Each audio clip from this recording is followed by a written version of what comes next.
भारत की जो ये ऑपोजिशन की स्पेस है, इसको राहुल गांधी भर पा रहे हैं या नहीं भर पा रहे हैं? सर, आप मेरे मुंह से ये क्यों कहलवाना चाह रहे हैं? राहुल गांधी पार्टी का इंटरनेशनल लेवल का फेस तो निश्चित रूप से है कांग्रेस का।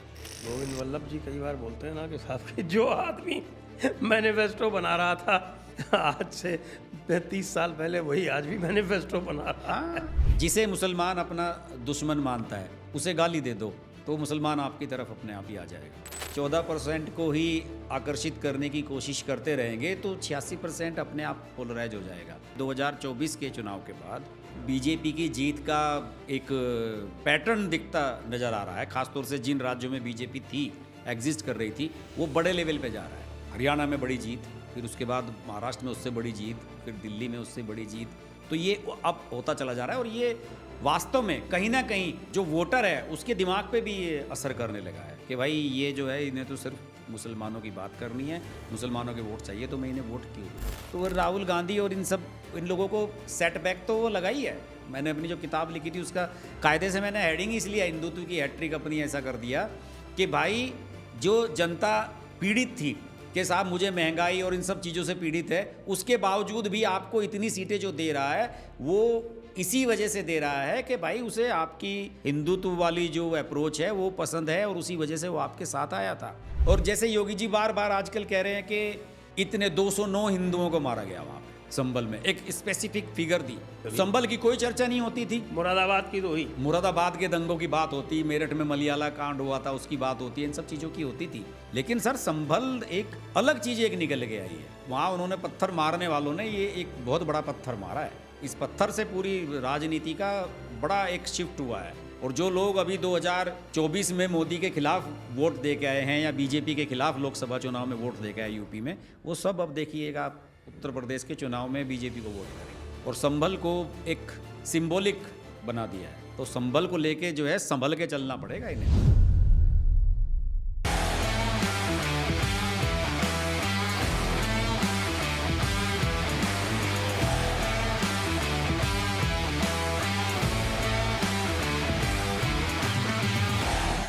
My honor to be here and thank you very much. Let me have the pleasure of shaking you by the hand as a Brit would say. नमस्ते, आप सभी का दी जयपुर डायलॉग्स पॉडकास्ट में स्वागत है एक बार पुनः। हमारे साथ हैं आपके जाने पहचाने हर्ष कुमार जी।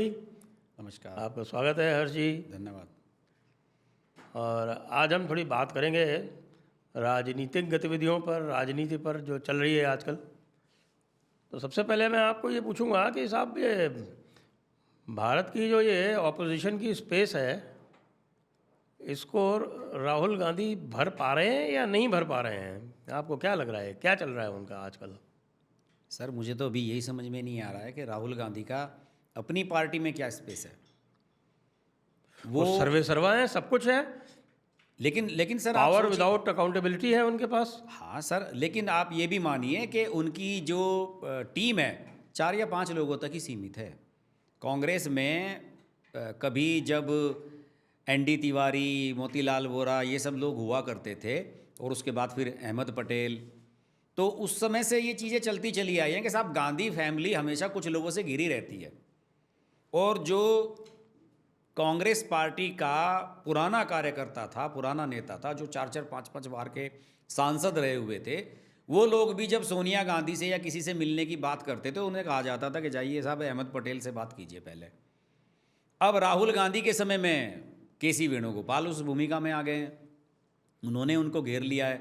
तो मुझे लगता है कि राहुल गांधी का, जिनको हिंदी नहीं आती, हाँ उनको हिंदी नहीं आती, और कांग्रेस कभी हिंदी भाषी राज्यों की नंबर 1 पार्टी हुआ करती थी। नॉर्थ के सारे जिसे काउ बेल्ट कहते हैं, इनमें पहले कांग्रेस ही तो थी। ना केवल हिंदी नहीं आती है बल्कि तमिलनाडु में जो हिंदी विरोधी आंदोलन हो रहा है उसका समर्थन भी करती है कांग्रेस। जी बिल्कुल सही बात है। तो राहुल गांधी पहले उनका अपनी जो पार्टी है उसमें क्या स्पेस है सर, ये भी तो अभी क्लियर नहीं है। आप ठीक है कि कुछ बड़े डिसीजन होते हैं कि साहब नहीं इसे ऐसे नहीं ऐसा करना है, लेकिन आप ये बताइए कि अगर ऐसा था तो फिर रेवंत रेड्डी कैसे चीफ मिनिस्टर बन गए और वहाँ पे डीके शिव कुमार कैसे चीफ मिनिस्टर नहीं बना कर्नाटक में?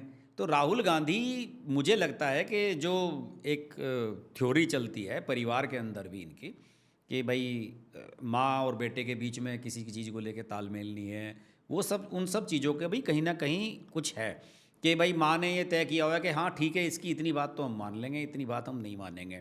और आज कांग्रेस में कोई कुछ भी कहता हो कि साहब राहुल गांधी के वजह से सारे डिसीजन हो रहे हैं, मेरा आज भी मानना है कि आज भी कांग्रेस पार्टी में वो कैडर बहुत बड़ा है जो आज भी सोनिया गांधी को ही बड़ी लीडर मानता है पार्टी की, भले ही वो घोषित अध्यक्ष नहीं है या उनके पास कोई बड़ा पद नहीं है। और जब तक सोनिया गांधी जिंदा हैं तब तक राहुल गांधी पार्टी में उस तरह से सर्वे सर्वा नहीं हो सकते। अगर सर्वे सर्वा हो गए तो?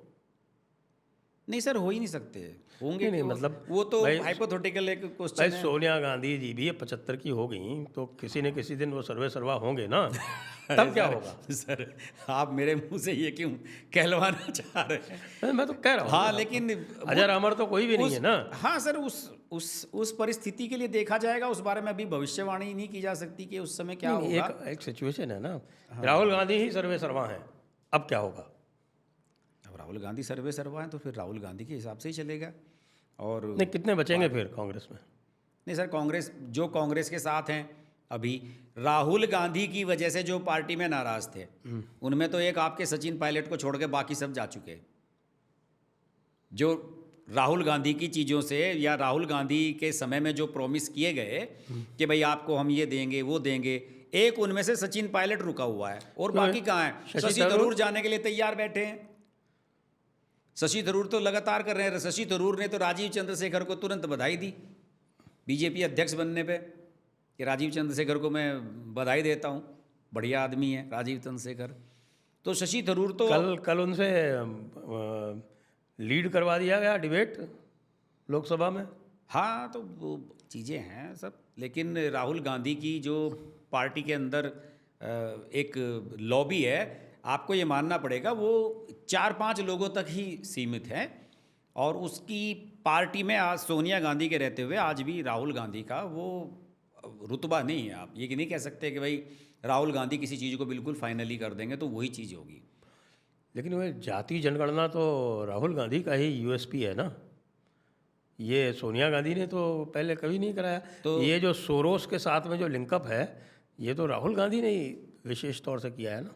सर सोरोस के साथ तो लिंकअप जो है मजबूरी है। कोई राहुल गांधी, इतना बड़ा राहुल गांधी की टीम के जो मेंबर हैं उनके वो सब थिंक टैंक के लोग नहीं हैं, और कांग्रेस में अब कोई थिंक टैंक रहा भी नहीं है। तो मेरा तो मानना यही है कि राहुल गांधी की जो टीम इस समय काम कर रही है, चाहे वो इंटरनेशनल लेवल पे है या लोकल लेवल पे है, वो अलग अलग उनके काम डिफाइन है, अलग हिसाब से काम कर रहे हैं। तो जॉर्ज सोरोस तो सीधा वहाँ सैम पित्रोदा से कनेक्टेड था वो चीज़, मतलब हमारे सत्यनारायण जी, गंगाराम जी बढ़ई जी। तो उनका जो कनेक्शन था वो इंटरनेशनल लेवल पे, जो जॉर्ज सोरोस वाला है वो तो एक इंटरनेशनल लेवल से आई हुई चीज़ है। और वहाँ पे राहुल गांधी को जाने के बाद एक जिसे कहते हैं ना फ्रीडम ऑफ स्पीच, वो वहाँ मिल जाती है राहुल गांधी को, क्योंकि वहाँ पे जो ऑडियंस के बीच में वो जाते हैं विदेश में बात करने के लिए, उनसे सवाल जवाब होता है, वो भी सब उसी तरह के लोग होते हैं। एक आध ने कभी बीच में गड़बड़ करने की कोशिश की, सवाल वाल पूछा, उसकी पिटाई चिताई करवा देते हैं ये कांग्रेस वाले वहाँ पे। तो सैम पित्रोदा तो राहुल गांधी को ये बता के कि साहब आप इंटरनेशनल लेवल के लीडर हैं, उन्हें एक प्लेटफॉर्म बना के रखते हैं और अपनी भी वैल्यू बना के रखते हैं। तो मुझे ये भी लग रहा है कि राहुल गांधी आज की तारीख में शायद विदेश से या पार्टी को जो फंड मिलता है बाहर से, उसमें तो सहायक भूमिका निभा सकते हैं कि भाई एक चेहरा है पार्टी का, उसे आप विदेश में ले जाओ, यहाँ पे किसी यूनिवर्सिटी में उसका लेक्चर करा दो, वहाँ पे बातचीत करा दो। कैंटीन में हुआ था लेक्चर, यूनिवर्सिटी में थोड़ी हुआ था। हाँ तो सर ये आपके सूत्रों से कैंटीन में हुआ था। और राहुल गांधी के जितने बाहर के प्रोग्राम होते हैं सर, आप उनकी गैदरिंग देखिए, 40 या 50 से जो लोग ज़्यादा नहीं होते उसमें। ऐसा नहीं है कि वो जाता है मोदी की तरह किसी बड़े स्टेडियम में जाता है, वो खास लोग होते हैं वहाँ। सवाल पूछने वाले भी सैम पित्रोदा के आदमी होते हैं, कांग्रेस के आदमी होते हैं, और उसी तरह से प्रोग्राम कर आते हैं। तो ये पार्टी में संगठनात्मक रूप से मुझे नहीं लगता कि राहुल गांधी का ज़्यादा हस्तक्षेप है। हाँ, लेकिन राहुल गांधी पार्टी का इंटरनेशनल लेवल का फेस तो निश्चित रूप से है कांग्रेस का, और वो सैम पित्रोदा उसी को बार बार एक्सप्लोर करता रहता है। बुलाता रहता है उन्हें कहीं ना कहीं। अब तो काफ़ी दिनों से बुलाया भी नहीं है, कहीं ऐसा सच गए भी नहीं राहुल अरे तो गांधी। वो तो फंडिंग खत्म हो गई ना, अब कैसे जाएगा? सर ये तो फंडिंग तो अभी हाल डोनाल्ड ट्रंप के आने पे ही सब चीज़ें हुई है, लेकिन आप इससे डोनाल्ड पहले भी ट्रंप काफ़ी को- दिनों से डोनाल्ड बनता। ट्रंप को आए हुए 2 महीने से ऊपर हो गए। लेकिन सर पिछले 1 साल में कहीं राहुल गांधी सर के वियतनाम तो जाता है ना। नहीं सर, वियतनाम तो आप कह रहे हैं कि वियतनाम गया है, मुझे तो पता नहीं है वियतनाम गया है कि नहीं। किसने कहा ये वियतनाम गया? सरकार ने, अच्छा सर, सरकार के सूत्रों ने। सरकार के सूत्र जो कहते हैं वो तो पहले भी कहते रहते थे तो वो भाई तो। डिनाई करते ना कोई। हाँ डिनाई तो दरअसल सर डिनाई करने का भी मतलब जो है किसी चीज़ पे मोहर नहीं मैं लगाना। वियतनाम नहीं, मैं थाईलैंड में हूँ। हाँ फिर ये कहना पड़ता कि भाई मैं वियतनाम नहीं, मैं थाईलैंड में हूँ या मलेशिया में हूँ, कहीं ऐसे कहना पड़ता। तो और मैं पटाया में नहीं हूँ। राहुल गांधी, लेकिन मुझे समझ में नहीं आया कि सर ये भी मेरे भी मन में अक्सर ये आ रहा है कि वियतनाम में क्यों गया राहुल गांधी, अगर गया तो क्या आपकी इसमें वो है? वियतनाम में, अरे भाई पैक्ट हो रखा है ना, तो पैक्ट के एग्जीक्यूशन के लिए रिव्यू मीटिंग्स तो होती होंगी। तो वियतनाम में ही क्यों हुई सर वो, और चाइना में क्यों नहीं होती? चाइना के साथ चाइना जाएंगे तो MOU ज़्यादा हल्ला हो जाएगा, तो वियतनाम बगल में। अच्छा, तो चाइना वाले भी वहीं आ जाते होंगे। चाइना में जिनसे बात कर रही उन्हें भी वियतनाम बुला लेते तो वहीं रिव्यू मीटिंग्स होती है ना, हाँ ऐसा लोग कहते हैं, मुझे नहीं पता हाँ, सूत्रों के अनुसार। सूत्रों के अनुसार। लेकिन ये जो कांग्रेस की, राहुल गांधी की, सोनिया गांधी की जो नई रणनीति है कि उनको केवल मुसलमान वोट चाहिए और कोई भी वोट नहीं चाहिए, तो जैसे वो जातीय जनगणना की बात तो करते हैं, लेकिन वो ये मान के चलते हैं कि साहब के बाकी जो OBC हैं वो शायद हिंदू नहीं है, ऐसा वो मान के चलते हैं। दलित हैं वो हिंदू नहीं है, हाँ और केवल मुसलमान जो हैं वही उनको वोट देंगे, और दूसरे लोग जो हैं उनकी मजबूरी हो जाएगी। क्या थिंकिंग क्या है इस समय? आप तो थोड़ा इन लोगों से चर्चा वर्चा होती रहती है आपकी, सर तो बताएं ना थिंकिंग क्या है? 14% वोट जो है वो 86 से ज़्यादा होता है क्या? हाँ, मैं तो आपसे डिस्कस कर ही रहा था इस बात को कि अगर आप केवल 14% को ही आकर्षित करने की कोशिश करते रहेंगे तो 86% अपने आप पोलराइज हो जाएगा। और अब आप देख रहे होंगे कि 2024 के चुनाव के बाद जो बीजेपी की जीत का एक पैटर्न दिखता नज़र आ रहा है, ख़ासतौर से जिन राज्यों में बीजेपी थी, एग्जिस्ट कर रही थी, वो बड़े लेवल पे जा रहा है। हरियाणा में बड़ी जीत, फिर उसके बाद महाराष्ट्र में उससे बड़ी जीत, फिर दिल्ली में उससे बड़ी जीत, तो ये अब होता चला जा रहा है। और ये वास्तव में कहीं ना कहीं जो वोटर है उसके दिमाग पे भी ये असर करने लगा है कि भाई ये जो है इन्हें तो सिर्फ मुसलमानों की बात करनी है, मुसलमानों के वोट चाहिए, तो मैं इन्हें वोट क्यों दूँ? तो वो कई दफ़ा ये भी हो जाता है कि वो मैं यार देता ही नहीं हूँ किसी को वोट, तो ऑटोमेटिकली इनका जो वोट परसेंटेज है वो डाउन हो जाता है। अभी देखिए कितना बड़ा माहौल बनाया गया था दिल्ली में कि साहब कांग्रेस इस बार 7 से 8 सीट जीतने वाली है। आपकी मेरी कितनी बार चर्चा हुई, मैं आपसे लगातार कहता रहा कि संदीप दीक्षित को 5000 से ज़्यादा वोट नहीं मिलेंगे, मैं आपसे लगातार कह रहा था। 2500 ही मिले। मैंने कहा आपसे कई बार कहा कि संदीप दीक्षित हो या जिन सीटों पे कह रही है ना कांग्रेस के मुझे ज़्यादा अच्छे प्रदर्शन कर रही है, मुसलमान कांग्रेस की तरफ जा रहा है, ये हो रहा है वो हो रहा है, सब जगह यही परफॉर्मेंस रही है। 1-2 सीटों को अगर छोड़ दिया जाए, 1 सीट या 2 सीट पे जमानत बची है, बाकी तो सब हाँ पे तो जमानत सब जब्ती जगह है। 1-2 सीटों को छोड़ के बाकी सब जगह जमानत जब्ती हुई है। तो ऐसा नहीं है सर कि ये अगर ये सोच रहे हैं कि हम मुसलमानों की तरफ ही भागते रहें, वो हमें वोट दे देंगे, ऐसा नहीं है। और मुसलमान आज भी उसी पैटर्न पे है कि जो बीजेपी को रोकता है उसी को वोट दें। दिल्ली में उन्हें पता था कि आम आदमी पार्टी मेन फोर्स है, आम आदमी पार्टी मेन फोर्स में ही रहने वाली है और यही इसे रोक सकती है, तो मुसलमानों ने वोट उन्हें ही दिया। कांग्रेस तो सिर्फ अब कांग्रेस दिल्ली में तो अपना वजूद बचा रही थी, क्योंकि उसने अपने उस स्टैंड को अब बिल्कुल पलट दिया जो 2024 का चुनाव था कि भाई हम साथ मिलकर लड़ेंगे और हम साथ नहीं रहेंगे। तो ये सर्वाइवल वाला चुनाव था दिल्ली में उनका।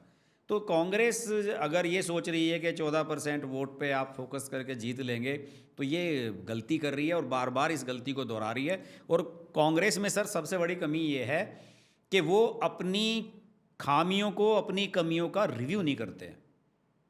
अब आप बताइए, जब महाराष्ट्र का चुनाव जीता, महाराष्ट्र में इन सबको लग रहा था कि शायद हमारी सरकार बनेगी, लोकसभा चुनाव जैसा वोटिंग होगा वहाँ पे, मैं जिस दिन वहाँ वोटिंग हुआ उससे एक दिन पहले शाम तक मैं महाराष्ट्र में था, मुंबई में था, और वहाँ पे जिन लोगों से मैं मिला उनके साथ मैंने वड़ा पाव खाया, मीठीबाई कॉलेज जो फेमस कॉलेज है जुहू का, वहाँ हमने वड़ा पाव खाया शाम तक। और मैंने पूछा तो उन सब ने कहा कि साहब अंडर करंट है, सब यहाँ जिन सीटों पे बीजेपी लड़ रही है, बीजेपी नंबर 1 पार्टी है, वोट एक तरफा होने वाला है वहाँ पे।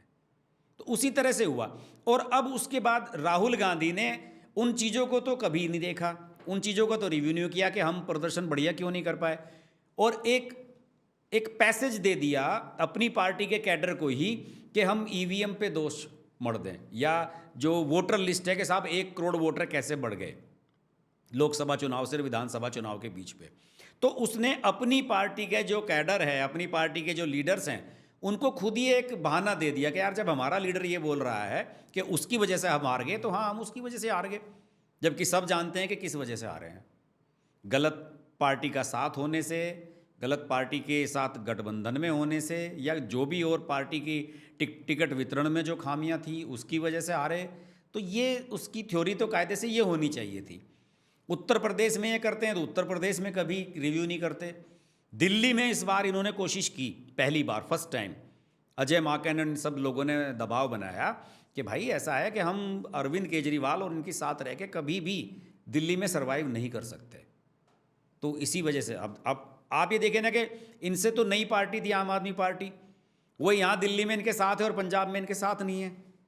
उनका विजन इतना क्लियर है कि वोटर की थिंकिंग क्या है, वोटर किस तरह से सोच रहा है। अगर हम पंजाब में इनके साथ जाएंगे तो हमारा नुकसान है, लेकिन कांग्रेस ऐसे नहीं सोच रही थी। कांग्रेस जिसे ये लग रहा था कि हम हरियाणा में इस बार अपनी सरकार बना लेंगे, वो वहाँ भी एक सीट उसके लिए छोड़ रही है आम आदमी पार्टी के लिए। तो सर जिन चीज़ों का रिव्यू होना चाहिए उनको रिव्यू करने के बजाय आप एक अपने कैडर को, अपने जो लीडर्स हैं उनको पैसेज दे दें। अब आप बताइए हुड्डा का क्या बिगाड़ लिया राहुल गांधी ने कि भाई हरियाणा शैलजा का क्या बिगाड़ लिया कि यार तुम दोनों की लड़ाई में सरकार नहीं बनी वहाँ, कभी कहा राहुल गांधी ने ये? या केसी वेणुगोपाल ने कोई ऐसा बयान दिया उनकी टीम के किसी मेंबर ने? केसी वेणुगोपाल पे तो खुद पे आरोप लग गए। असर केसी वेणुगोपाल पे कोई भी आरोप लगाते रहे, वो जो आरोप लगाने वाले हैं वो भी उन्हीं के लोग हैं। वो चुनाव से पहले सरकार बनवा रहे थे वहाँ हरियाणा में। आप पत्रकार महोदय की बात कर रहे हैं? हाँ पत्रकार, हाँ तो वानर वेड़े जी। हाँ सर, तो आप जो है उनके बारे में बात कर रहे हैं। तो सर वो लोग हैं जो एग्जिट पोल आने तक भी कांग्रेस की सरकार बनवा रहे थे, और फिर जब सरकार नहीं बनी तो वो कहने लगे कि साहब ऐसे हो गया और वो टिकट वितरण सही नहीं हुआ, केसी वेणुगोपाल ने ये करा दिया वो करा दिया। मेरा मानना है कि उन पत्रकारों की ही सलाह मान लें राहुल गांधी, कि कम से कम वो कुछ बात तो बता रहे हैं कि भाई ये बात तो डिस्कस कर ही रहे थे कि शैलजा में और भूपेंद्र सिंह हुड्डा में झगड़ा चल रहा है। राहुल गांधी को इसका कोई आइडिया ही नहीं है। केवल ऐसे थोड़ा ही होता है कि एक तरफ से नवजोत सिंह सिद्धू का हाथ पकड़ लिया और दूसरी तरफ से चरणजीत चन्नी, और ये दोनों एक साथ आ जाएंगे। उसके बाद से देखिए कितना पतन हुआ है कांग्रेस का पंजाब में। नवजोत सिंह सिद्धू अपने बैक कमेंट्री में चले गए, चरणजीत चन्नी जो है सांसद बन गए, और जो इनकी पार्टी के सीनियर लीडर्स थे कैप्टन अमरिंदर, उन्होंने पार्टी बना ली, सुनील जाखड़ बीजेपी में चले गए। सब तिनका करके बिखर गया। कभी रिव्यू करने की तो कोशिश नहीं की कि भाई ऐसा क्यों हुआ। तो कभी ये भी तो कहना चाहिए कि भाई हुड्डा साहब ये क्या हुआ, क्यों आ रहे हैं हम, ऐसी तो बात वो कभी कहते नहीं है। तो सर इनके पास जो थिंक टैंक है, इनके इर्द गिर्द जो लोग हैं, वो सही मायनों में राहुल गांधी को मिसगाइड ही कर रहे हैं, कुछ कर नहीं रहे वो। हाँ वो कहते हैं ना, हमारे वो गोविंद वल्लभ जी कई बार बोलते हैं ना कि साहब कि जो आदमी मैनिफेस्टो बना रहा था आज से 30 साल पहले, वही आज भी मैनिफेस्टो बना रहा है। हाँ ऐसा वैसे गोविंद वल्लभ जो है आज की तारीख में ये सब चीज़ें वो कहते हैं अपने, क्या नाम बलियान गोविंद वल्लभ ही है गोविंद ना वल्लभ। हाँ, वो जो प्रवक्ता हुआ करते थे उन्हीं की बात कर रहे हो ना। अब तो शायद बीजेपी में आ गए वो। हाँ लेकिन सर वो तो जब बीजेपी में थे, जब वो कांग्रेस में थे, तब तो वो उनके मैनिफेस्टो को बढ़िया बताते थे। तो कांग्रेस वो तो कह रहे हैं कि साहब कि राम मंदिर के कारण मैंने छोड़ा। अच्छा, क्योंकि इन्होंने राम मंदिर का विरोध किया। नहीं ये जो बात अभी हमने कही ना कि साहब आप मुसलमानों का तुष्टीकरण करो, वहाँ तक भी बात समझ में आती है, लेकिन आप सीधे सीधे जो मान बिंदु हैं हिंदुओं के, उनका विरोध करने लगो, उनका अपमान करने लगो, औरंगज़ेब का महिमा मंडन करने लगो, कुंभ को आप कहने लगो कि साहब कोई कुंभ में जाने से क्या गरीबी दूर हो जाएगी, तो फिर ऐसा लगता है कि अब ये राजनीतिज्ञ नहीं रहे, एक्टिविस्ट बन गए। एक्टिविस्ट तो हैं ही सर ये। रोज़ा अफ्तारी में तो जाने से गरीबी दूर हो जाती है, सबको रोजगार मिल जाता है। सोनिया गांधी, अखिलेश यादव, जया बच्चन सारे गए हैं, अभी आपने देखे नहीं वो तस्वीरें, और खड़गे साहब गए हैं, सारे के सारे गए हैं। और सर मैं बताऊं आपको, एक और ट्रेंड में देख रहा हूँ केरल को लेके। केरल को लेके कांग्रेस बड़ी कॉन्फिडेंट है कि पिछली बार तो हम मिस कर गए, इस बार सरकार हम बनाएंगे। सर मुझे नहीं लग रहा कि इस बार भी वहाँ भी वो सरकार बना पाएंगे। हो सकता है कि वाम दलों का फिर से वो हिसाब किताब बन जाए। देखिए वहाँ पे भी वही मुस्लिम तुष्टीकरण वाला जो मामला चल रहा है वो दोनों तरफ चल रहा है, और वहाँ मुसलमान उस तरीके से एग्रेसिव होकर कांग्रेस के साथ नहीं है सर। जिस तरीके से लोग मान के चल रहे हैं कि मुसलमान कांग्रेस के साथ, वो केवल के मुस्लिम लीग वगैरह साथ है जब तक, तब तक है वो उनके साथ। और बीजेपी ने जो ये राजीव चंद्रशेखर को बनाया अध्यक्ष, वहाँ नैयर कम्युनिटी अपर क्लास को जोड़ने का, और क्रिश्चियंस से जिस तरीके से इन्होंने अप्रोच की है बीजेपी ने, तो वहाँ पे कांग्रेस को नुकसान होने वाला है। हो सकता है कि इस चुनाव में आपको बीजेपी वहाँ पे एक वैकल्पिक, ये आपने जिनका नाम निकलती लिया, ये नायर और क्रिश्चियन कम्युनिटी, ये दोनों कांग्रेस के वोटर हैं। हाँ तो सर अब आप बताइए, अगर बीजेपी अगर इसे फोकस कर रही है, और ये जो मामला हुआ था केरला स्टोरी फिल्म जब आई थी उस समय जो कन्वर्जन वाला मामला आया था और लव जिहाद वाला मामला चला था उस समय के साहब, उसमें सबसे ज़्यादा क्रिश्चियंस की लड़कियां थी जिन्होंने आरोप लगे थे कि किसी को सीरिया भेज दिया, किसी से शादी करवा दी, ये करा दी। तो क्रिश्चियंस कम्युनिटी में भी ये हो गया है कि अब हिंदू तो मान ही रहा है इस बात को कि भाई ये मुस्लिम करते रहते हैं। अब केरल से भी ये इस तरह के चीज़ें सामने आने लगी हैं। स्टोरीज़ मैंने कई बड़े लेखकों के मैंने लेख पढ़े हैं कि धीरे धीरे वहाँ क्रिश्चियन कम्युनिटी भी कट रही है कांग्रेस से। और एक चर्च उनका जो है साइरो मालाबार चर्च, हाँ साइरो मालाबार चर्च ने तो साफ साफ केरला स्टोरी की अपने चर्चेज में और कम्युनिटीज जिक्र में, किया है वहाँ, कम्युनिटीज़ में स्क्रीनिंग करवाई थी। हाँ स्क्रीनिंग केरला स्टोरी की, और बीजेपी को समर्थन भी किया था। बीजेपी को एक सीट भी मिल गई इस बार, हाँ सुरेश गोपी वाली सीट भी मिल गई। तो ये तो है, केरला की बात आपकी सही है। लेकिन कांग्रेस के ये उत्तर प्रदेश में क्या करना चाह रहे हैं ये? उत्तर प्रदेश में सर कुछ मुझे तो लगता नहीं। अब अखिलेश यादव कोई टुकड़ा फेंक दे तो अलग बात है। कांग्रेस उत्तर प्रदेश में, अगर मैं विधानसभा चुनाव के हिसाब से बात करूं आपसे, तो उत्तर प्रदेश में तो जिस तरीके से अखिलेश यादव चाहेंगे उसी तरीके से होगा। वहाँ तो परिस्थितियाँ अखिलेश यादव के अकॉर्डिंग ही चलेंगी। और पिछली बार लोकसभा चुनाव में भी ये हुआ, अखिलेश यादव ने तो इनसे बिना पूछे ही इन्हें 17 सीट दे दी थी कि ठीक है आप इन पे अपने कैंडिडेट खड़े कर लो। तो इसी तरीके से इस बार होने वाला है। कांग्रेस का उत्तर प्रदेश में कुछ होने वाला है, समझ से बाहर है सर। वहाँ तो मायावती का कुछ नज़र नहीं आ रहा है मुझे। कांग्रेस का तो आप छोड़ दीजिए, कांग्रेस का तो कुछ वोटर ही नहीं रहा अपना। मायावती का तो कम से कम अपना कैडर वोट है, वहाँ तो मायावती का कोई फ्यूचर नहीं मुझे नज़र आ रहा है। तो मायावती कुछ करेंगी इस बार की नहीं करेंगी अभी इसी तरह से? क्योंकि मायावती ने फील्ड में जाना तो छोड़ रखा है बहुत समय से। मायावती ने तो अभी हाल ही में एक बड़ा फैसला दिया है। उसने कहा कि हमारे जो संगठन के कार्यक्रम होंगे उनमें कैडर के लोगों से डोनेशन नहीं ली जाएगी, पैसा नहीं लिया जाएगा। मायावती तो बिल्कुल एकदम चेंज हो रही है, क्योंकि मायावती को अब ये लगने लगा है कि जो टिकटों की जो बिक्री होती थी, वो टिकटों की बिक्री जो है वो बॉक्स ऑफिस पे उनकी फिल्म फेल हो चुकी है। तो उन्होंने कहा कि पिटी हुई फिल्म को कौन देखेगा। अगर आप जेन्युइन लीडर्स को, जो पॉपुलर हैं, मास लीडर्स हैं, उनको अपने साथ अगर जोड़ के नहीं रखोगे और सिर्फ यही करोगे कि एक आदमी 5 साल से तैयारी कर रहा है बसपा के टिकट पर चुनाव लड़ने की, और बाहर से कोई आया और उसने पैसा दिया और टिकट ले लिया, तो इस तरीके से पार्टी अब नहीं चलने वाली। मायावती का भी टारगेट है कि इस बार 10-20 विधायक जीतने चाहिए चुनाव में। तो वो बाकायदा खबर आई है, उन्होंने मीटिंग की लखनऊ में और ये कहा कि अब की बार जो भी कार्यक्रम होंगे संगठन के किसी भी तरह के कार्यक्रम में, तो जो होता था कि सबको चंदा जमा कराना है, जिला अध्यक्ष इतना पैसा जमा करेगा, मंडल अध्यक्ष इतना पैसा जमा करेगा, वो सारा का सारा बंद कर दिया गया है सिस्टम। अब वो बैकडोर से लिया जाए वो अलग चीज़ है कि भाई आपके ज़िले से इतना इकट्ठा हुआ वो पार्टी के फंड में जमा करा दो, वो अलग चीज़ है। लेकिन जो खुलेआम होता था वो नहीं करेगा। तो और इसका मैसेज वही है कि अब हम पैसे लेकर टिकट नहीं देने वाले हैं। कई लोगों ने सर इसे करने की कोशिश की। 2017 के चुनाव की शायद बात है, अजीत सिंह ने पता नहीं 200 जने कितने टिकट बेच दिए थे आरएलडी के, सिंबल दिए थे। आरएलडी के 200 सर बताता हूँ मैं, विधानसभा चुनाव आरएलडी में की तो हमारी 15 सीटों से ऊपर नहीं है। नहीं नहीं, लेकिन सर सिंबल पर उसके मेरे ख्याल में 100-150 लोग लड़े थे, अगर मेरे सही ध्यान है, शायद 2017 के ही चुनाव में इतने सिंबल बांटे थे उन्होंने भी। तो वो भी इस फार्मूले को आजमा के देख चुके हैं। इससे कुछ होता नहीं है सर। अल्टीमेटली आपको ग्रास रूट लेवल पे जाना होगा। अपने जो कैडर है, पुराना कार्यकर्ता है, जो इलाके में किसी भी, बहुत से ऐसे नेता हैं उन्हें किसी पार्टी की ज़रूरत नहीं होती, उन्हें सिर्फ एक सिंबल चाहिए। वो कांग्रेस से लड़ेंगे वहाँ भी जीत जाएंगे, वो सपा से लड़ेंगे वहाँ भी जीत जाएंगे, बसपा से लड़ेंगे वहाँ भी जीत जाएंगे। ऐसे नेताओं की हर पार्टी को ज़रूरत है। कांग्रेस के पास तो यूपी में कुछ है नहीं है सर पार्टी में। कांग्रेस ने तो अपने सारे जिलाध्यक्ष बर्खास्त कर दिए।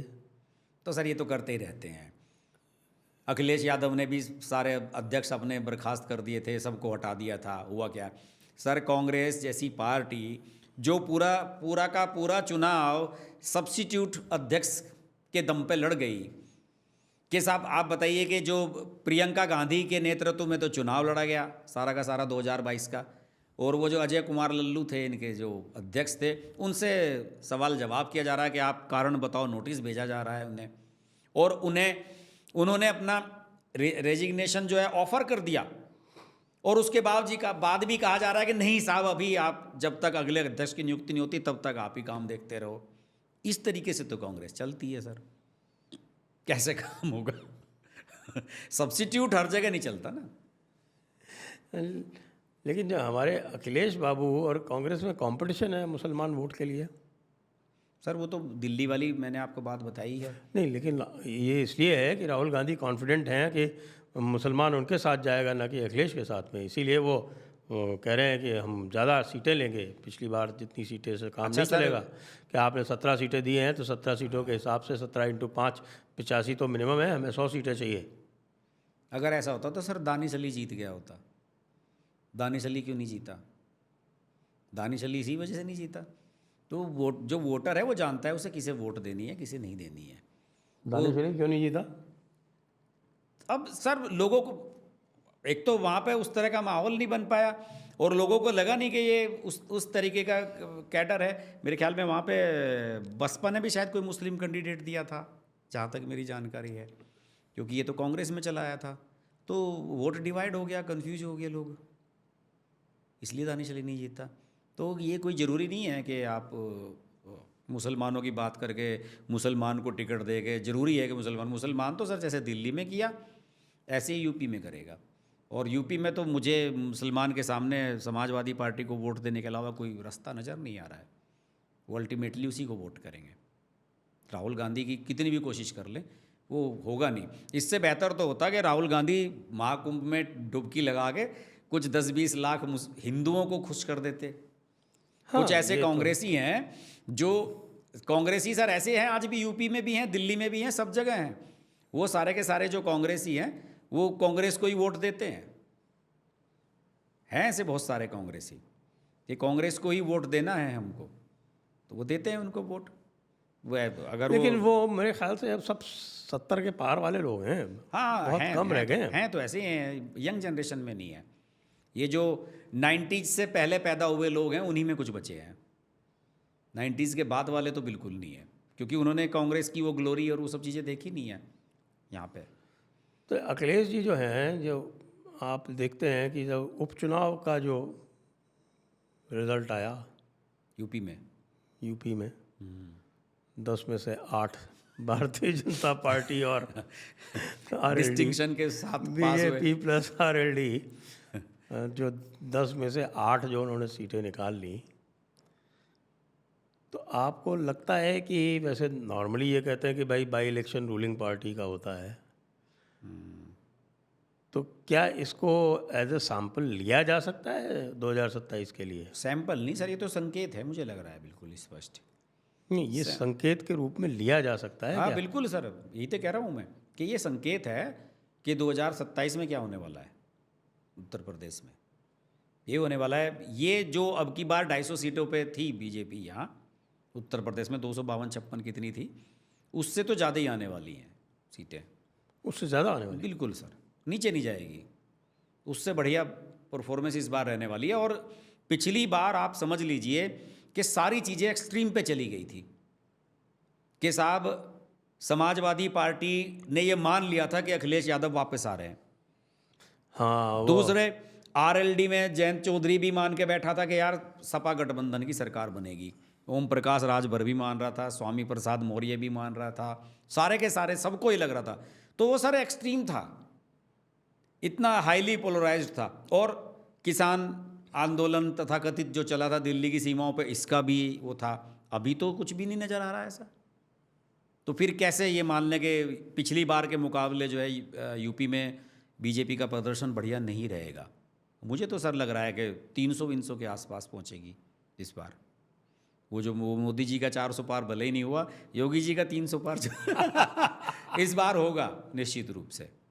और ये जो संभल वाला मामला पकड़ा है योगी जी ने, योगी जी ने पश्चिमी उत्तर प्रदेश का, इन्होंने तो सर ये इस संभल को नया राम मंदिर बना दिया सर।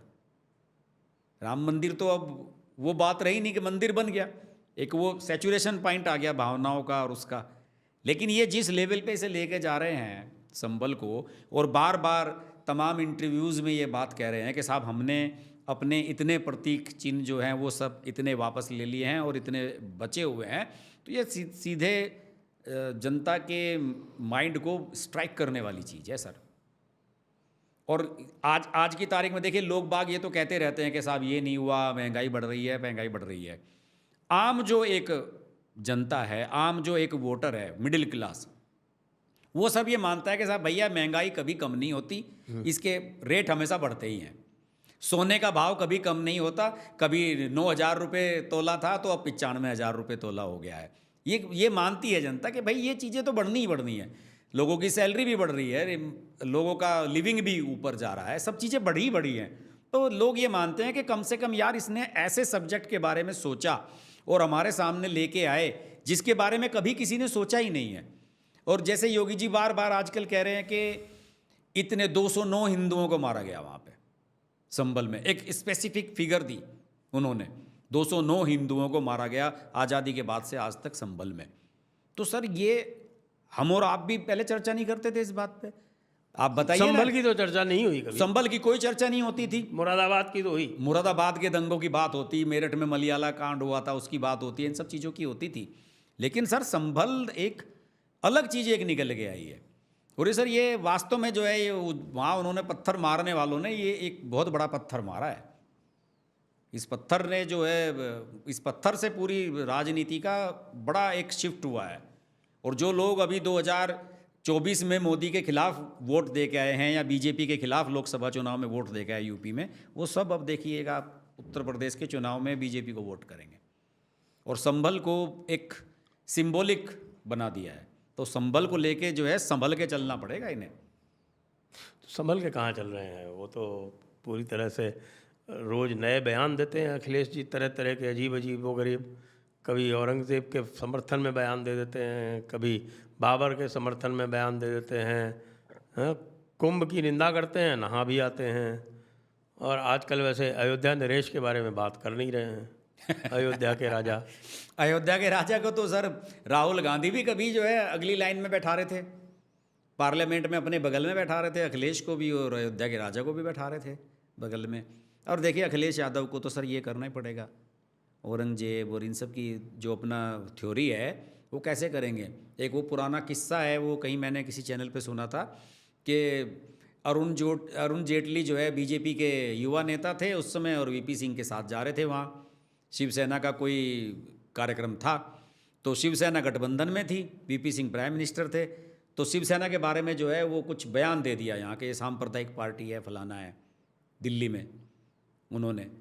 तो अरुण जेटली इनके साथ युवा मोर्चे के कार्यकर्ता के रूप में जा रहे थे वहाँ मुंबई में। तो उन्होंने कहा कि आप सर जा रहे हो, गठबंधन के हमारे पार्टनर हैं, और आपने जो है शिवसेना के बारे में ऐसा बयान दे दिया।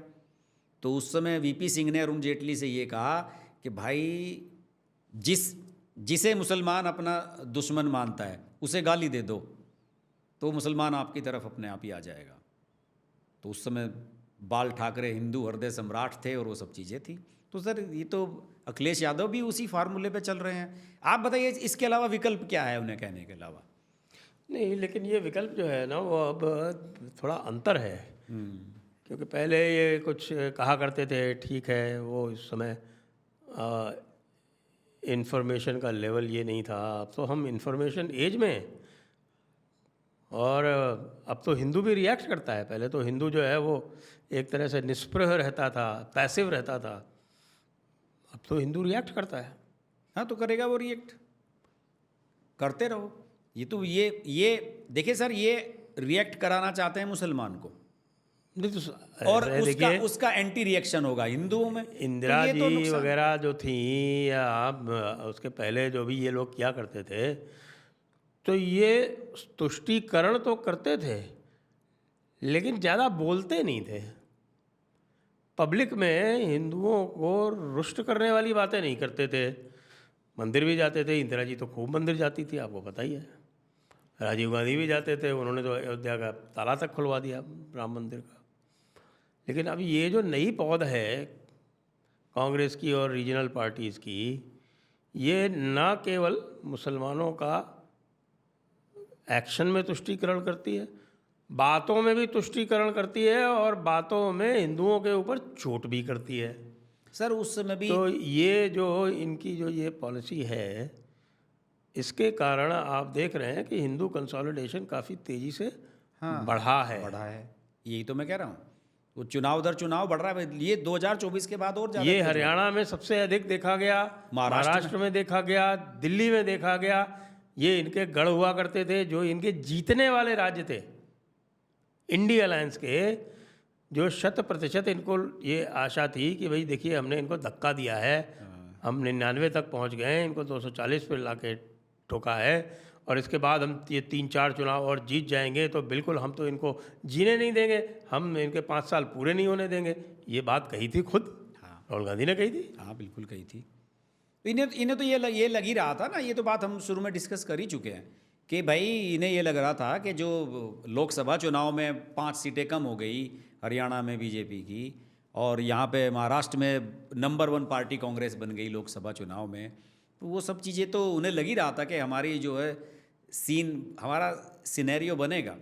तो राहुल गांधी और इन लोगों को सेटबैक तो वो लगा ही है, इन राज्यों ने सेटबैक तो दिया ही है। तो मैंने अपनी जो किताब लिखी थी उसका कायदे से मैंने हेडिंग इसलिए हिंदुत्व की हैट्रिक अपनी ऐसा कर दिया कि भाई जो जनता पीड़ित थी कि साहब मुझे महंगाई और इन सब चीज़ों से पीड़ित है, उसके बावजूद भी आपको इतनी सीटें जो दे रहा है वो इसी वजह से दे रहा है कि भाई उसे आपकी हिंदुत्व वाली जो अप्रोच है वो पसंद है, और उसी वजह से वो आपके साथ आया था।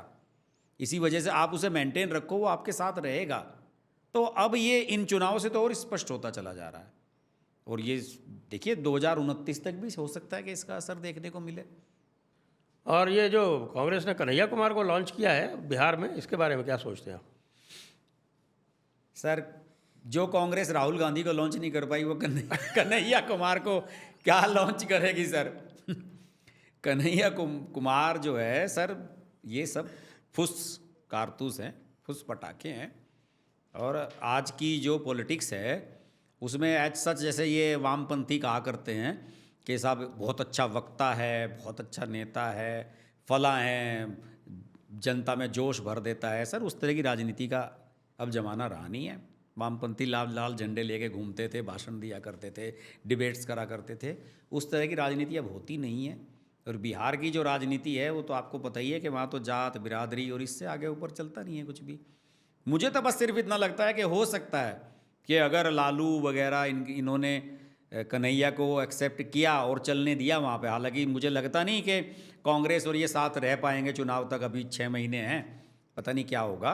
तो बस ज़्यादा से ज़्यादा कन्हैया कुमार एक विधायक बन सकता है सर, इससे ज़्यादा और क्या मिलेगा। और कन्हैया कुमार कि जिंदगी का लक्ष्य सर अब मुझे लगता है कि सिर्फ यही रह गया है कि बस किसी तरह मैं कुछ बन जाऊं। हार्दिक पटेल सर जो है एक विधायक ही तो बनकर रह गया। हार्दिक पटेल का मूवमेंट तो इससे 10 गुना था मूवमेंट साहब। क्या सर, इस कन्हैया कुमार का तो कोई मूवमेंट ही नहीं था। हार्दिक पटेल ने तो बवाल मचा दिया था, सरकारें हिला दी थी वहाँ पे। और जब आप विधायक बन जाते हैं उसके बाद तो अब बस कहानी खत्म है। आप विधानसभा के सत्र में जाते रहो, वहाँ पे भाषण देते रहो, और जो विधायक के फायदे होते हैं, आपको जो फंड मिलता है, बस उसका यूटिलाइज करते रहो। इससे ज़्यादा है क्या। और सर कन्हैया कुमार क्या क्या क्या लीडर है, क्या उसने किया। दिल्ली में लोकसभा का चुनाव लड़ा, क्या उसने कर दिया। ऐसे जो है यूँ हाथ पीट पीट के, और वो जो जेएनयू में चलता था सर, जनता में नहीं चलता है ये सब। ये इस चीज़ को लोग आपकी एरोगेंस मानते हैं कि आप जिस तरह से कहते हैं हम ये कर देंगे, हम डंका बजा देंगे, वो कर देंगे, इसको लोग एरोगेंस बोलते हैं। ये कन्हैया कुमार का उसने तो बेचारे ने अपने आप को पिटवाया भी था।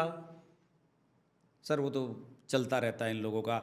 इनका जो मोड्स ऑपरेंडी है वो तो सर अरविंद केजरीवाल ने अडॉप्ट किया था। शुरू में तो अरविंद केजरीवाल को भी बड़ी सफलता मिली थी इसमें। ये जो होते हैं ये कम्युनिस्ट और ये जेएनयू ब्रांड जो लोग होते हैं, ये तो सर ऐसे ही करते हैं समय समय पे ऐसे टोटकेबाजी करते रहते हैं पिटवाने वाली। उस कन्हैया कुमार को तो दिल्ली पुलिस, वो दिल्ली के वकीलों ने पीटा था सर, जब उसे कोर्ट में पेश किया जा रहा था। उस समय लगे थे इसके तो तमाचे कन्हैया कुमार के। तो ये तो चलता रहता है।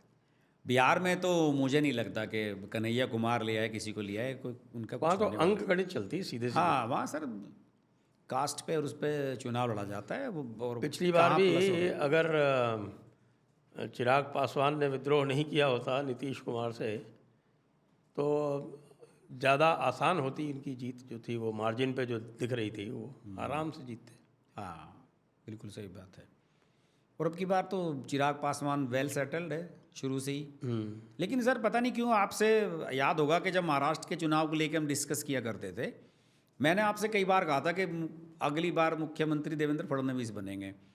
मुझे नहीं लगता कि सर अब नीतीश कुमार अब वहाँ मुख्यमंत्री बन पाएंगे किसी भी कंडीशन में।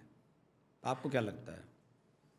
और जो देखिए उनके जी, जो मानसिक स्थिति है उसे लेके सवाल उठ रहे हैं, मानसिक सर, बनने तो चाहिए नहीं। मानसिक स्थिति से क्या अंतर पड़ता है? जब Rahul Gandhi leader of opposition बन सकते हैं, तो नीतीश कुमार की मानसिक स्थिति उनसे तो अच्छी है। नहीं मानसिक स्थिति तो अच्छी है सर, लेकिन मैसेज भी तो कुछ पार्टी देगी नहीं। मुझे पिछली बार नंबर 1 पार्टी बन गई बीजेपी, और अगर इस बार भी नंबर 1 पार्टी बनती है और फिर भी नीतीश कुमार को लेती है, सर ये मेरे हिसाब से तो ब्लंडर ही है। ये बीजेपी को कुछ और दूसरी रणनीति पर भी विचार करना चाहिए। बीजेपी की भी तो समस्या है ना बिहार में, कि इतने दिन हो गए वो एक अभी तक लीडर नहीं वहाँ पर बना पाए।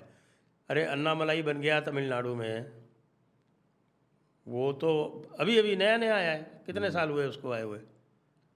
लेकिन ये कुछ ऐसे प्रदेश हैं जहाँ ये, जैसे कर्नाटका में ये येदियुरप्पा के बाद दूसरा लीडर नहीं बना पाए। हाँ, इसी तरह से बिहार में ये कोई दूसरा लीडर है आज तक पहले नहीं कर पाया। जबकि सर कर्नाटक में इनके पास विकल्प के रूप में नहीं था, लेकिन बिहार में मैं देखता हूँ कई लोग हैं वैकल्पिक रूप से। कौन है? कभी मुझे तो कोई नहीं दिख रहा। सर एक बार नित्यानंद राय का नाम खूब ठीक ठाक चला था, और गिरिराज सिंह बढ़िया एक लीडर हो सकते थे।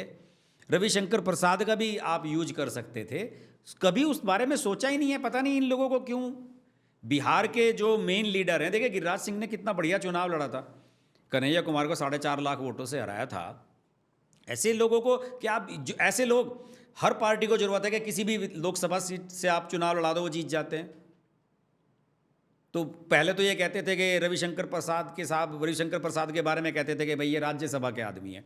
अब तो वो 2 बार से लोकसभा के सांसद हैं। तो ऐसे लोगों को आगे बढ़ाना चाहिए कि कोई लगे तो कि हाँ कि साहब ये आदमी बन सकता है, तो किसी को बढ़ाना तो चाहिए ना। मुझे तो सर राजीव प्रताप रूडी जैसे लोगों को साइडलाइन करना कभी हजम नहीं हुआ। इतना बढ़िया बोलने वाला, इतना अच्छा वक्ता, आप लोकसभा में कभी भी राजीव प्रताप रूडी बोलते हैं, कभी सुनिए आप। तथ्यों पे और बिल्कुल ठोस चीज़ों पे बोलते हैं हमेशा। पता नहीं क्यों साइडलाइन कर दिया, सेंटर से मिनिस्ट्री से हटा दिया, बिल्कुल कहीं लिस्ट में शामिल ही नहीं रहा आपकी। मुझे तो ये लग रहा था पता नहीं राजीव प्रताप रूडी 2024 का लोकसभा चुनाव भी लड़ेंगे कि नहीं, क्योंकि मैंने एक 2024 के चुनाव से पहले एक बुक लॉन्च प्रोग्राम में मिले थे राजीव प्रताप रूडी कॉन्स्टिट्यूशन क्लब में दिल्ली में। तो वहाँ उन्होंने ये कह दिया था उस बुक लॉन्च में कि भाई मेरा तो राजनीति में जो होना था वो हो चुका, ये शब्द उन्होंने कहे थे उसमें। तो मुझे तो ये लग रहा था कि शायद राजीव प्रताप रूडी को ये लग गया है कि मुझे 2024 में टिकट नहीं मिलेगा। लड़े चुनाव लालू प्रसाद यादव की बेटी के सामने, जीत के आए। तो जो लीडर हर परिस्थिति में, हर माहौल में, विपरीत माहौल में भी जीत के सामने आ रहा है, अच्छा वक्त आया, अच्छा, उसको क्यों नहीं आगे बढ़ाया जाता? ये तो सर पार्टी का हाईकमान, संगठन, उसे सोचना चाहिए। सुशील मोदी इतने समय तक बीजेपी का फेस बना रहा, लेकिन सर वो वास्तव में अपने कंधों पे पार्टी को उठाने वाला लीडर तो कभी था नहीं बेचारा। वो ले दे के बिहार का जब नाम आता तो बस सुशील मोदी, वो तो डील मेकर था। हाँ, वो मतलब always a deputy CM, one से deputy CM, always a deputy CM. खैर अब तो बेचारे दुनिया में नहीं रहे, लेकिन कई विकल्प थे। नित्यानंद राय का नाम खूब चला था सर, और नित्यानंद राय के काम की भी दिल्ली में बड़ी चर्चा रही। खासतौर से मणिपुर का जो ये मैटर चला, इसमें नित्यानंद राय ने सर बहुत बढ़िया काम किया। एक डेढ़ महीना, दो महीना रह के आया है वहाँ पे। मैं तो नहीं जानता कि उनका वहाँ पे क्या राजनीतिक वजूद है या कुछ भी। मैं तो जो दिल्ली में जिस तरीके से बैठ के दूर से हम चीज़ों को देखते हैं उसी तरीके से देखते हैं। अच्छा है। और दूसरा क्या है कि बस ये विधानसभा में क्या है कि यादव पूरे गोलबंद हैं, और ये यादव हैं नित्यानंद राय, तो इसलिए संभवतः। सर आप बताइए, बिहार के चुनाव के लिए आप यादव को मुख्यमंत्री वहाँ तो बना सकते हैं, मध्य प्रदेश में, तो अब यादव एक अपना आगे बढ़ जाए अपनी पार्टी से, तो क्या दिक्कत है सर? वो इनका देखिए, वहाँ क्या है, जो मैं वहाँ चुनाव करा चुका हूँ 2 बार बिहार में एज ऑब्जर्वर। अच्छा। एक बार लोकसभा में और एक बार विधानसभा में। तो मेरा जो वहाँ का अनुभव है कि वहाँ का रिजल्ट सबको पता हो जाता है, पहले से पता है। क्यों? क्योंकि वो अंक गणित है, प्रेडिक्टेबल है, आराम से प्रेडिक्टेबल है। वहाँ पे देखिए, एक तो क्या है कि वो 89% रूरल एरिया है। आप यदि उसको गुजरात से उसकी तुलना करें तो गुजरात में रूरल और अर्बन जो है अब 50-50 हो गया। अच्छा। पिछली बार जब चुनाव हुए थे तो 45% अर्बन था। अच्छा। इसी तरह से महाराष्ट्र में भी बहुत हाई है, 40% से ऊपर है। साउथ में आप जाएंगे तो आपको अर्बन एरिया जो है वो, और फिर अर्बन एरिया के साथ साथ जो एटीट्यूड्स भी बदलते हैं। पुराने ज़माने में अर्बन एरिया से भाजपा को लीड मिलती थी हमेशा। हाँ, शहरों की पार्टी कहते थे लोग, शहरों की पार्टी ही कहते थे। और अर्बन एरियाज़ में चूंकि जाति का बंधन इतना तगड़ा नहीं होता है, तो इसलिए हर सेक्शन से इनको वोट भी मिल जाया करते थे। बिहार इज़ 89% रूरल आज भी, और वहाँ की एटीट्यूड्स भी वही हैं। तो वो पूरा जो है यादव के साथ कुर्मी जात के का साथ हिसाब रख लो और जात के हिसाब से कैलकुलेट कर लो, उतने ही वोट आएंगे। जहाँ पे कहीं बराबरी का मुकाबला है वहाँ पे हार जीत जो है वो संदेहास्पद हो सकती है, बाकी तो सब पूरा इसी हिसाब से चलता है वहाँ पे। अच्छा, और वहाँ पे चूँकि संगठन जो है वो बदलते रहते हैं, कभी ABC एक साथ हैं और कभी XYZ एक साथ हैं, कभी A और X मिल गए, B और Y मिल गए। इस तरह से वहाँ पे ये पता चलता रहता है कि भाई कौन जीतेगा। कांग्रेस और बीजेपी को छोड़ के सारे मिल चुके आपस में। हाँ 1999 में चुनाव था, मैं वहाँ ऑब्जर्वर था, और छपरा मेरा हेडक्वार्टर था। उस समय ये राजीव रूडी जो थे ये वहाँ से छपरा से लड़ रहे थे। अच्छा। और वहीं पहली बार मेरा इनसे परिचय हुआ था। हालांकि मैं ऑब्जर्वर उसकी बगल की कॉन्स्टिट्यूंसी में था, महाराजगंज में। अच्छा। जहाँ से प्रभुनाथ चौधरी, जिनके खिलाफ 29 केस थे मर्डर और अटेम्प्ट टू मर्डर के, वो लड़ रहे थे। बड़ा खतरनाक इलाका था। हाँ, तो उस समय तो बैलेट वाला हो रहा होगा। बैलेट वाला, हाँ।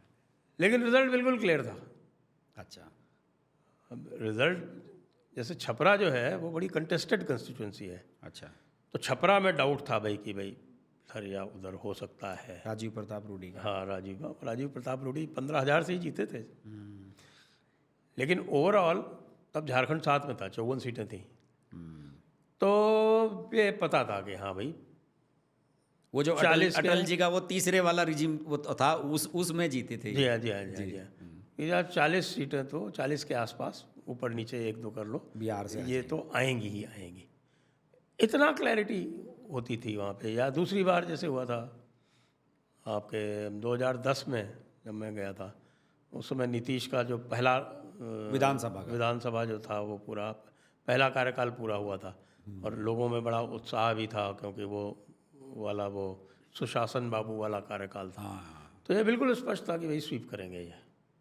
अच्छा, तो इस तरह से चलता है वहाँ पे, तो काफ़ी कुछ क्लैरिटी रहती है, उसमें कोई समस्या नहीं रहती। अब इसी के बाद 2015 वाला हुआ था, उसमें हम सब गलत हो गए। क्यों? क्योंकि हमने वो जो अंकगणित था उसके सोचा, अंकगणित को हमने थोड़ा सा नकार दिया, हम गलत हो गए। परिणाम अंकगणित के हिसाब से ही आए, बीजेपी 66 सीटों पे अटक गई। 2020 वही हुआ, अंकगणित के हिसाब से आए, जीते ज़रूर, लेकिन चिराग पासवान ने चूंकि उलटबांसी कर दी थी तो। और थोड़ा सा जो 2020 में कन्फ्यूजन था वो इसी वजह से था कि चिराग पासवान कितना डैमेज करेगा, वो प्रेडिक्ट नहीं कर पा रहे थे, वो नहीं प्रेडिक्ट कर पा रहे थे। तो हाँ, इस बार ऐसा कुछ है नहीं, तो इसलिए अंकगणित के हिसाब से देखिए तो आराम से 150 सीटें तो आनी हैं इनकी, इससे कम तो ना आएंगी। हाँ, और इस बार तो मुझे लग रहा है इस बार लग रहा है कि जेडीयू की भी बढ़ जाएंगी। जेडीयू की, क्योंकि चिराग पासवान साथ में है। हाँ। पिछली बार वो अपोज कर रहा था इनको, इनके सामने सब जगह कैंडिडेट खड़े कर दिए थे। लेकिन सर एक बात और भी है कि अभी चुनाव से एकदम पहले एक तो नीतीश कुमार की मानसिक स्थिति को लेके जो चीज़ें चलने लगी, बिहार में मैटर ही नहीं करता ये। हाँ नहीं, लेकिन सर आप तेज प्रताप को खड़ा कर दो, लेकिन फिर नीतीश कुमार का बेटा क्यों इतना लाइमलाइट में आ रहा है?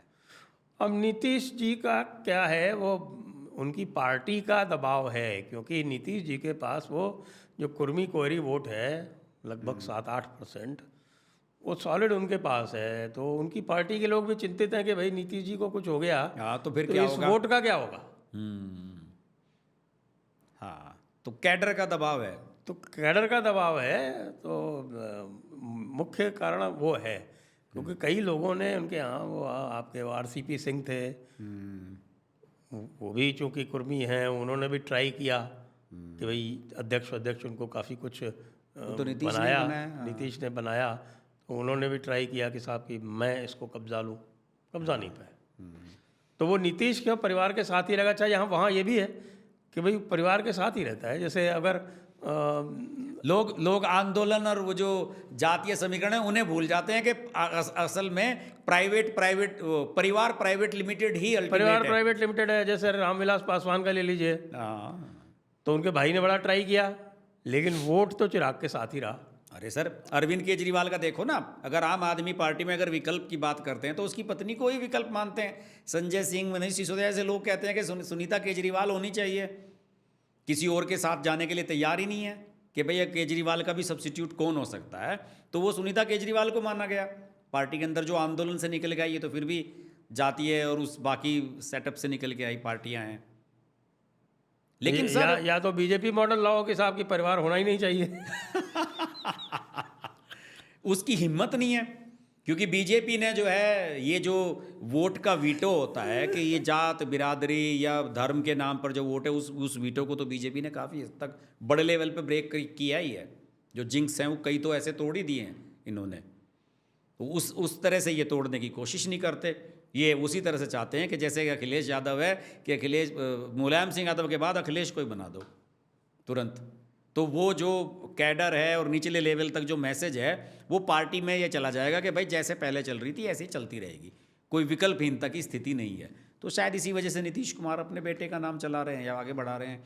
लेकिन सर ये बीजेपी के लिए मौका है, अगर नीतीश कुमार और बीजेपी में 1-2 सीटों का भी फर्क आता है, निश्चित रूप से नीतीश कुमार की अगर ज़्यादा सीट 1 या 2 आ गई, क्योंकि ये 1-2 सीटों का ही फर्क रहेगा, डिपेंड उस पर करेगा कि अपनी सीटों में से कौन ज़्यादा जीत के आया। अगर उस समय निगोशिएशंस बेटे के नाम पे करेगा तो बीजेपी के पास बहुत बढ़िया मौका होगा अपना कोई नाम लाने का। चिराग इनके साथ हो गई। बराबर बराबर सीटों पे लड़ेंगे ये, हाँ, तो बराबर स्ट्राइक रेट बीजेपी का हमेशा बेटर रहा बेटर रहा है। तो स्ट्राइक रेट बीजेपी का ही रहेगा। ये तो तो ये है। बीजेपी के पास बढ़िया मौका है सर इस बार, एट ए टाइम, जैसे कि वहाँ पे उद्धव ठाकरे ने एकदम रायता फैला दिया था, तो उसी तरह से अब रायता इनका एक एक्सपेरिमेंट इन्होंने किया था, ये दो लोग जो बनाए थे वो कौन, तारकेश्वर राव और नहीं सर, वो फेल हो गए पूरी नहीं, तरह नहीं, से। नहीं, नहीं, नहीं, वो नहीं, कोई कुछ नहीं वो मामला हाँ, चला। वो तो बिल्कुल एकदम आप किसी अनाड़ी को ऐसे ले आओगे तो ऐसे नहीं होगा। बीजेपी को बड़ा मैसेज देना चाहिए सर, क्यों नहीं लड़वाते, विधानसभा के चुनाव लड़वा देना, राजीव प्रताप रूडी, रविशंकर प्रसाद, सबको, कई कई सांसदों को उत्तर प्रदेश में, आपके राजस्थान में कितने सांसदों को बीजेपी ने चुनाव लड़ाया और फायदा हुआ, डिप्टी सीएम बने और मंत्री बने, तो कहा वहाँ पे भी लड़ा दें, या पूरी ताकत के साथ चुनाव लड़े, जहाँ लग रहा है कि ये सीट नहीं निकल रही है, अपने नंबर बढ़ाने के लिए किसी बड़े नेता को लड़ा दें वहाँ, ऐसा अटेम्प्ट करें, तो जनता में मैसेज चला जाता है कि पार्टी क्या सोच रही है। अब जब यहाँ राजस्थान में राज्यवर्धन राठौड़ को चुनाव लड़ाया गया विधानसभा का, कई लोग तो कहने लगे थे कि ये सीएम बनेगा, दिया कुमारी को कहने लगे थे लोग कि सीएम बनेगी, तो लोगों में एक मैसेज तो चला जाता है कि हाँ भाई बीजेपी भी कुछ विकल्प के बारे में सोच रही है। ऐसा चलिए कुछ थोड़ा करना- आपके मित्र केजरीवाल की भाई बात कर लें। जी, पंजाब में क्या करने वाले हैं साहब, हमारे किसान भाइयों को तो धोखा दे दिया बुरी तरह से। पंजाब में मुझे लगता है कि सर अरविंद केजरीवाल इस बार बहुत सीरियसली, उन्हें ये अजम्पशन कहीं से ये ऐसे हो रहा है कि जो दिल्ली में हुआ, दिल्ली में तो 12 साल लगे, यहाँ पहली योजना में ही वो काम ना हो जाए। और देखिए ये आम आदमी पार्टी का जो सर्कल है दिल्ली का, वो सब, उन सब लोगों ने भी ये मान लिया है कि जो 92 सीटें आई थी वो तो आएंगी नहीं, वो तो एक तुक्का लग गया, एक वो हाइप था बिल्कुल, और वो उसका नतीजा था। और उस समय विकल्प बिखर गए थे, बीजेपी अकाली बिखर गए थे, कांग्रेस बिखर गई थी, कांग्रेस में भी कई फाड़ हो गई थी, अमरिंदर, सिद्धू, चरणजीत चन्नी, ये सब चीज़ें बिखर गई थी। तो वहाँ पे अरविंद केजरीवाल को ये सेंस हो गया है कि भाई कुछ ऐसा हो सकता है। और अभी ये जो विधानसभा का उपचुनाव होगा, इसमें आपको इसकी झलक दिखेगी, जो लुधियाना वेस्ट का विधानसभा चुनाव होना है। तो आपने देखा होगा अभी रिसेंटली अरविंद केजरीवाल ने जितने चेंजेस किए हैं वो सारे पंजाब को फोकस करके किए हैं। मनीष सिसोदिया, आपको ध्यान है जब पहला हमने एक वीडियो किया था राज्यसभा वाला, जब संदीप अरोड़ा का नाम अनाउंस हुआ था, मैंने आपसे कहा था, लोगों ने ये कहा, संजीव अरोड़ा का, लोगों ने सब कह रहे थे ना कि अरविंद केजरीवाल राज्यसभा में, मैं आपसे कह रहा था ना कि मनीष सिसोदिया जाएगा राज्यसभा में, आपसे शुरू से कह रहा था। और अब ये स्पष्ट हो गया जो पंजाब में इन्होंने चेंज किया है कि मनीष सिसोदिया को दिलवाई जाएगी राज्यसभा। राज्यसभा दिलवाने से आदमी के पास बहुत सारी चीज़ों की फैसिलिटीज़ होता है, हवाई जहाज का एक्सेस हो जाता है, आने जाने का सुविधाएं हो जाती हैं, एक टीम बन जाती है, दिल्ली में आपको सरकारी सुविधाएं, घर, बंगला सब मिलने शुरू हो जाते हैं। तो एक तरीके से अरविंद केजरीवाल ने अब लिटरली, मतलब बहुत सीरियसली अपनी पर्सनल ईगो को साइड करते हुए, चाहे भगवंत सिंह मान या कुछ भी हो, किसी को कैसे भी समझाया हो, अपनी ईगो को साइड करते हुए, अपनी इच्छाओं की बलि देते हुए सीरियसली ये सोच लिया है कि अगर पंजाब में इस बार सरकार रिपीट नहीं हुई तो आम आदमी पार्टी के अस्तित्व पे ही खतरा हो जाएगा। तो अरविंद केजरीवाल की स्ट्रेटेजी है ये, इस तरीके से चल रहा है वो। वरना आप देखिए ना कि राघव चड्ढा सबको किनारे कर दिया, अपने आदमी को भेज दिया, विभव कुमार को, दिन रात साथ रहता है भगवंत मान के, उसे सेट कर दिया वहाँ पे। तो वहाँ पे सारी चीज़ें चैनल में डालने की वो कोशिश करी जा रही है। और आप ये मान लीजिए कि अगर आज मुझे जो लग रहा है, अगर आम आदमी पार्टी को दोबारा सरकार बनाने का मौका मिला पंजाब में, भगवंत मान चीफ मिनिस्टर नहीं बनेंगे, फिर उस समय देखिएगा आप अरविंद केजरीवाल का खेल। और इसीलिए मनीष सिसोदिया और इन सबको वहाँ भेजा जाए। स्वाति मालीवाल लग गई है पंजाब में। स्वाति मालीवाल तो रहेगी, और हो सकता है कि आने वाले समय में विधानसभा चुनाव जैसे जैसे नज़दीक आएगा, 2 साल हैं अभी तो हो सकता है स्वाति मालीवाल की एक्टिविटी बढ़े उधर। और स्वाति मालीवाल को इस बात का तो निश्चित रूप से अब गुमान हो ही गया होगा कि भाई दिल्ली में मैंने बहुत डैमेज कर दिया इनको, किया उसने। हाँ किया उसने। No और doubt। उसका तो एक ही टारगेट था, अरविंद केजरीवाल हारना चाहिए, बाकी चाहे सरकार बने या ना बने, अरविंद केजरीवाल हार गया। आइए थोड़ी बंगाल की भी बात कर लेते हैं, क्योंकि अगले साल वहाँ भी चुनाव हैं। तो बंगाल में तो ममता दीदी तो निश्चिंत लग रही है। लग तो सर ऐसा ही रहा है, कुछ माहौल बनता हुआ नज़र नहीं आ रहा। और अभी जो रिसेंट एक्टिविटीज़ मैंने देखी हैं, मैंने इस पे एक वीडियो भी बनाया था, हालांकि बहुत सारे लोग इस बात से सहमत भी नहीं हैं। कुछ लोगों ने उस पर मैंने देखा बड़े कमेंट वमेंट भी लिखे। मैंने उसमें ये कहा था कि शुभेंदु अधिकारी जिस तरीके से एक एसेट की तरह पार्टी में आए थे, वो पार्टी में एक बड़े वर्ग की नाराज़गी की भी वजह है पश्चिम बंगाल में। जो मैंने वहाँ का फीडबैक देखा और जिस तरह के वहाँ लोगों की बयानबाजियाँ और वो सारी चीज़ें हो रही हैं, क्योंकि पिछली बार तो ये था कि माहौल बन रहा था।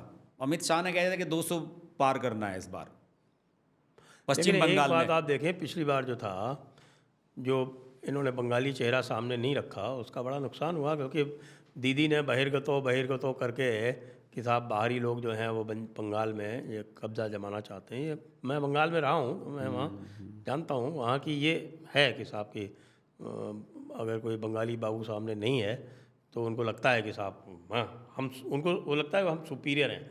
वो एक बंगाली में एक उनकी एक सुपीरियरिटी कॉम्प्लेक्स है अजीब सा, अच्छा। जिसका कोई एक्सप्लेनेशन नहीं है, क्योंकि उसी सुपीरियरिटी कॉम्प्लेक्स के चलते हुए उन्होंने पूरे बंगाल को बर्बाद कर लिया।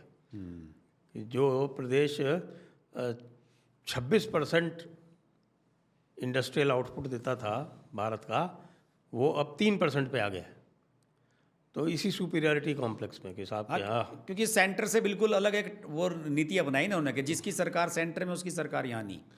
तो उस चक्कर में वो जो उनका जो सुपीरियरिटी कॉम्प्लेक्स है, आप कोई क्या कहते हैं वो भद्र लोग, क्या कहते हैं उन्हें वो? भद्र लोग छोटो लोग।